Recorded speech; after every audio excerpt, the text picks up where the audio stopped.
Hello,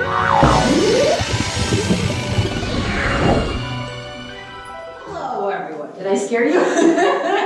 Happy Tuesday to you. It is your favorite day of the week because it's Trash Talk Tuesday. Dumpster day. Dumpster day. We're going to be dumping some stuff. And man, this was a tricky deal. You ready to hear about this? Sure. Okay. So, there was a Michigan woman denied a heart transplant because she couldn't afford the anti-injection drugs. And I want to tell you more about this, okay? She's obviously not the only person who's had this happen to her. The whole idea is here, it's, people can't afford, first of all, to get transplants, so they're being rejected from being able to be good candidates for this. This guy was another guy. Well, actually, I'll tell you a little about her. She said she was informed she was not a candidate because of her finances, and they recommend she try to raise $10,000. Then, 2 years ago, another guy heard about this. He shared his story. He said he needed a double lung transplant after contracting idiopathic pulmonary fibrosis, which is a progressive fatal disease. And the hospital officials told him to set aside $30,000 in a separate bank account to cover the cost.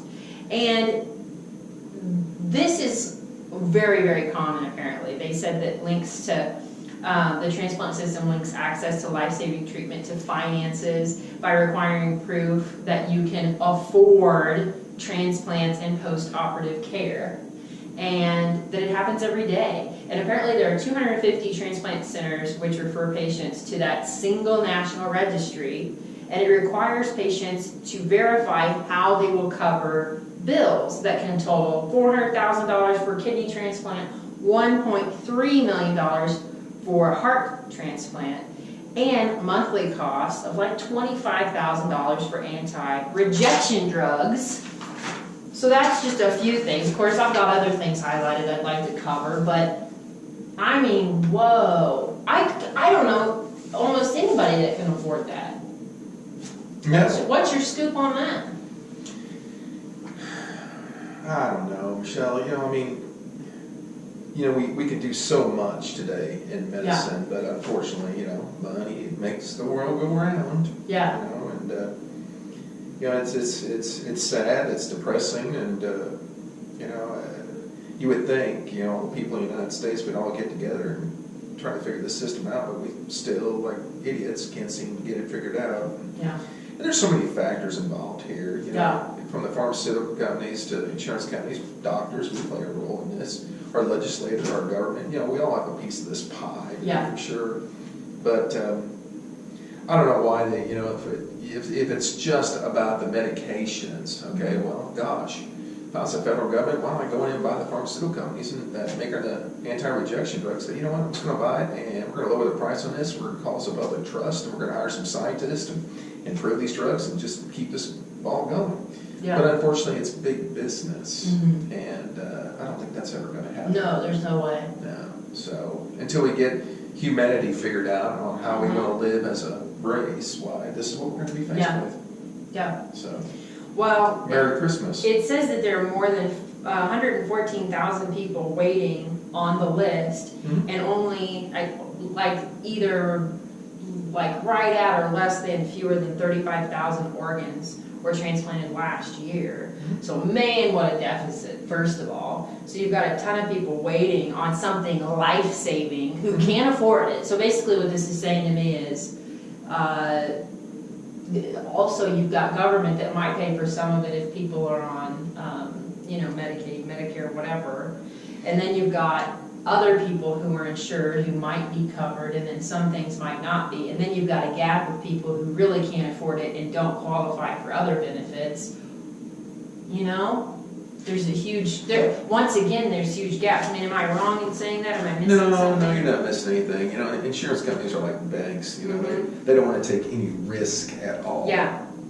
And it's kind of like life insurance. I mean, it is about risk, but they don't want to take any risk. They don't want to take any gamble, which to me means, you just want to keep our money. Yeah. And I guess that's what they have to do if they want to stay in business. Yeah. Otherwise, they become insolvent like the rest of us, I suppose. Yeah.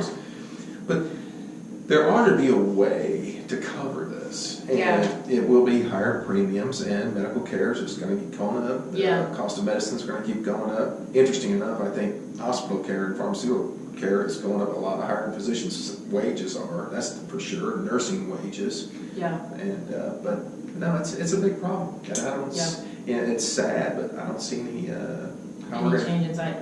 Yeah. Nowhere in the near future. Well, not my lifetime. And apparently at a lot of these transplant centers, there are social workers who can help with trying to figure out money situations and all that. But, you know, the other trick I feel like is that I've been reading about is, you know, even if you can afford the transplant, the anti-rejection medication is really pretty pricey. It is. And I think it says that some transplant costs are covered with that medication portion, but then it drops off after a certain amount of time. But you still got to take them. Man. I mean, and I guess it's like 114,000 people waiting for organs. That's not, I mean, that's a lot of people, but in terms of like the big scale of the population of the United States, man, that's pretty small. We can't figure something out for 114,000 people who need life-saving organs. They're going to die if they don't get them. You would think it'd be easy. You would think that they'd be like, that's really not a lot of people. I mean, it's a lot of people, but in the big scheme of things with the population of the United States, that's not a lot of people. We really can't figure it out for 104. That's like just a small community, or a moderately sized community. I'll tell you what, if I was president of the United States, it'd be a toss-up who would I get assassinated by. Would it be a pharmaceutical company? No kidding. An attorney?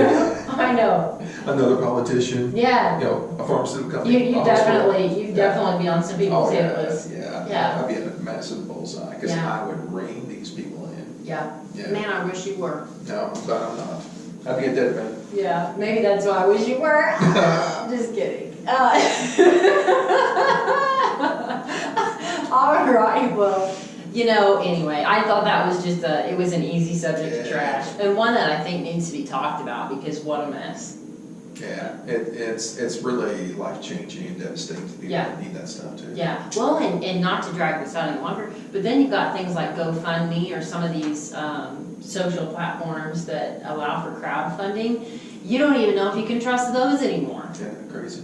It's like, you know, I only give to things where I know who the people are and know the individuals that are going to benefit from the money, because otherwise it's such a scam too. It's like, that's also a problem. Oh, gosh. Well, one thing's for sure, we're not short of issues. Yeah. You remember, well, just to kind of get off the subject, like Facebook, you know, all that nonsense going on there. Yeah. And I'll never forget when Facebook first launched and all that, how the colleges were like, oh, you got to be on Facebook, you got to be on Facebook, you got to have a Facebook account. I'm like, I'm not doing a Facebook account. I don't like Facebook, I don't think anything about it. And here you are. Yeah. Well, and he used to not allow people to take pictures of him, but now he's getting his video taken every week. Thanks to you. You can run, but you can't hide. That's for sure, run you. Well, I guess that's all for today, but have a good week. You guys have a good week. Thanks for watching. Share this video with your friends, and if you've got any ideas on how to trash talk, trash some things, let us know. See you next Tuesday.